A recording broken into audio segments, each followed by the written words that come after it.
My nephew Leo used to be the brightest spark in any room. He was this whirlwind of energy, always laughing, always ready with a witty comeback that would leave the whole family in stitches. His report cards were a source of pride, plastered with A's and glowing comments from his teachers. He was the kid who had it all figured out, or so we thought. But over the last year, something changed. The light in his eyes started to dim. It began subtly. He started spending more and more time locked away in his room. At family dinners, where he used to be the center of attention, he'd just sit there, staring at his plate, pushing food around. My sister, his mom, would try to draw him out. "Leo, honey, how was school today?" He'd just mumble, "Fine," without looking up. His grades, once his crowning glory, started to slip. First a B, then a C, and soon phone calls from the school became a regular, dreaded occurrence. We all tried to talk to him. My sister, my brother-in-law, his grandparents, me. We'd knock on his door, and he'd either pretend to be asleep or just shout, "Leave me alone." We were all walking on eggshells, worried sick, but completely lost. We threw out every possible theory. Was he being bullied? Was it a girl? Did he get in with the wrong crowd?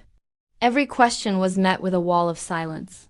His room, once a vibrant space filled with posters and projects, became a dark cave. He'd only emerge for food, grabbing it quickly and retreating back into the darkness. The worry was eating my sister alive. I saw the lines of stress etching themselves onto her face. "I just don't know what to do anymore," she'd tell me, her voice thick with tears. "It's like my son is a stranger. I feel like I failed him." I tried to reassure her, tell her it was just a phase, teenage angst, but deep down I was just as terrified as she was. We felt so helpless, watching this brilliant, happy kid fade away before our very eyes. One Saturday afternoon, I decided I couldn't take it anymore. I went over to their house with a peace offering, 2 large pizzas, his favorite kind, pepperoni and extra cheese. I knocked on his bedroom door. "Leo?"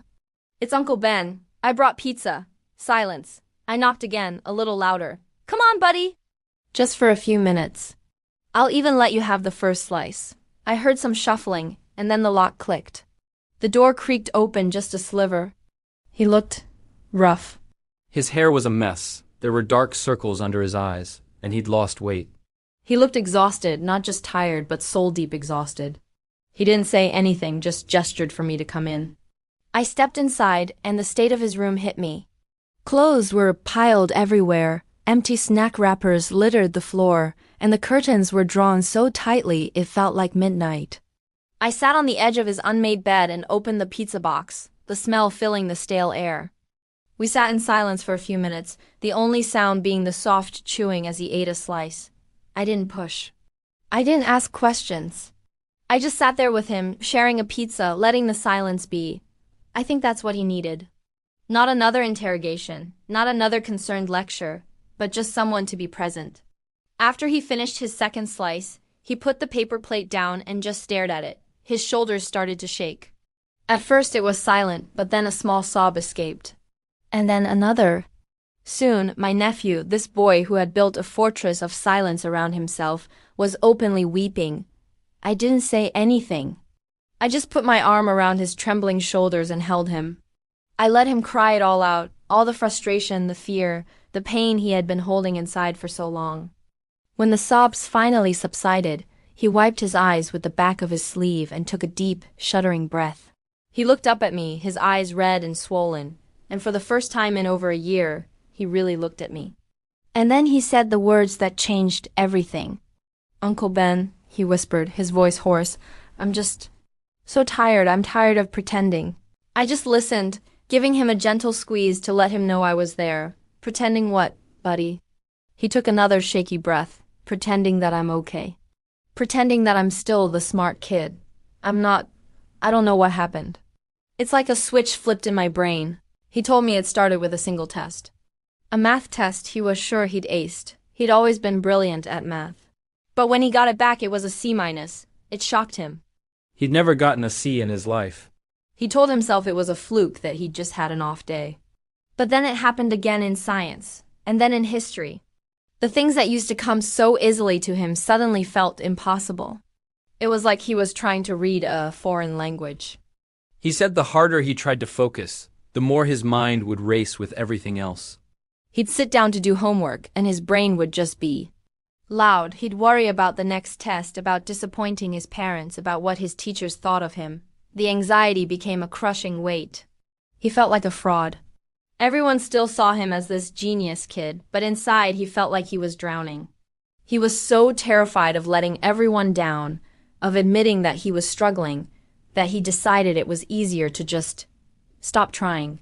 It was easier to hide in his room, to shut everyone out, than to face the possibility of failing again. He confessed that he felt so much shame. He'd hear my sister and his dad talking in hushed, worried tones outside his door, and it would just make the shame worse. He wanted to tell them, he wanted to ask for help, but he didn't know how. He felt like he had to carry this burden all by himself. He thought if he just pretended it wasn't happening, it might go away. But it didn't. It just got bigger and bigger until it consumed him entirely. Listening to him, my heart just broke. It wasn't about being lazy or rebellious. My nephew was suffering. He was trapped in a cycle of anxiety and shame, and he had been fighting it all alone. I looked at this kid, my brilliant, funny nephew, and all I saw was pain. I told him how brave he was for telling me. I told him that his grades didn't define him, that his worth wasn't tied to a letter on a report card.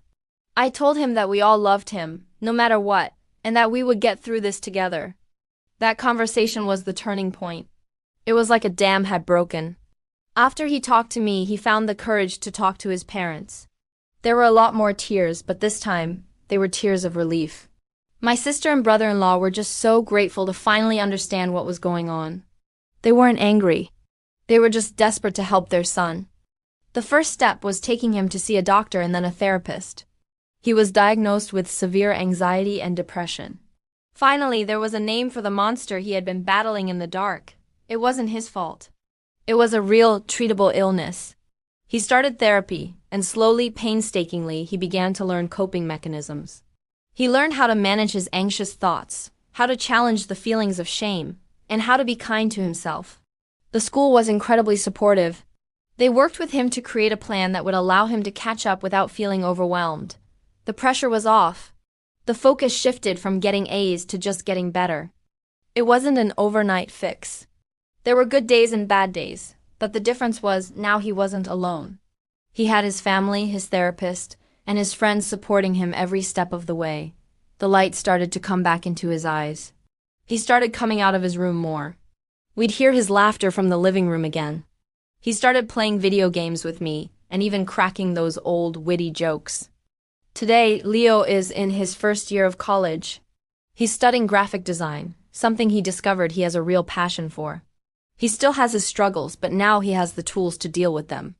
He's an advocate for mental health awareness at his college, sharing his story to help others who might be suffering in silence. Looking back, that day with the pizza was one of the most important days of my life. It taught me that sometimes the most powerful thing you can do for someone who is struggling is to just show up and be present. You don't always need to have the answers. You just need to be willing to sit in the dark with them until they're ready to find the light. If you know someone who seems to have faded, who has shut themselves away, please reach out. Don't give up on them.